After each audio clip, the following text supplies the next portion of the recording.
সুমনের স্কুটিতে কি এমন হলো যে আমরাকে দোকানে আসতে হলো এই বৈকালবেলা। তো কোথায় দোকানে এলাম সবটা বলবো ভিডিওতে।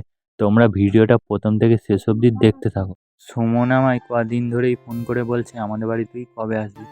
তো আমার সময় হয়ে উঠছিল না, তাই আজ সময় হয়ে গেছে আর সুমন আমায় নিতে চলে এসছে। আমি সুমনদের বাড়ি যাব। এটা ছিল মধুবাগানের সোনামায়ের কালী মন্দির। আমি একজনকার মুখে নামটা শুনেছিলাম, তো জানি না সে আমার ভিডিওটা দেখছে না দেখেনি। তার বাড়ি হচ্ছে এই মধুবাগানের আশেপাশে হাড়িতে। তো এখন আমি চলে এসেছি ঘোষাই মালপাড়ার এই পাশের ডিমের হ্যাচারিতে। মানে সুমন এখান থেকে কিছু ডিম নিয়ে যাবে বাড়িতে। তো তারপর সুমনদের বাড়ি চলে আসি আর পাখার তলায় বসেছিলাম, প্রচণ্ড গরম লাগছিল। তারপর বারান্দাতে বেরোতেই দেখি দুটো টিয়া পাখি।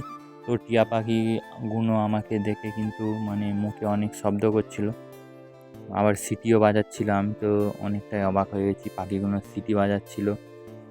তারপর পাখিগুলোর সাথে অনেকক্ষণ সময় কাটিয়ে আমরা একটা বড় পুকুর পাড়ে, এখানে বসার জায়গা আছে, তো এখানে অনেকক্ষণ বসেছিলাম।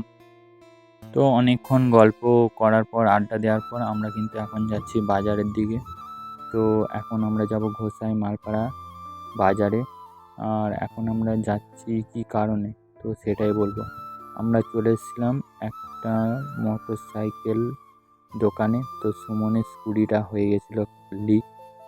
তো লিক সারতে চলে এসেছিলাম আর দেখতে পাচ্ছ দাদা এখন লিক সারছে। দোকানটা বন্ধ ছিল, দাদা এসে আবার খুললো।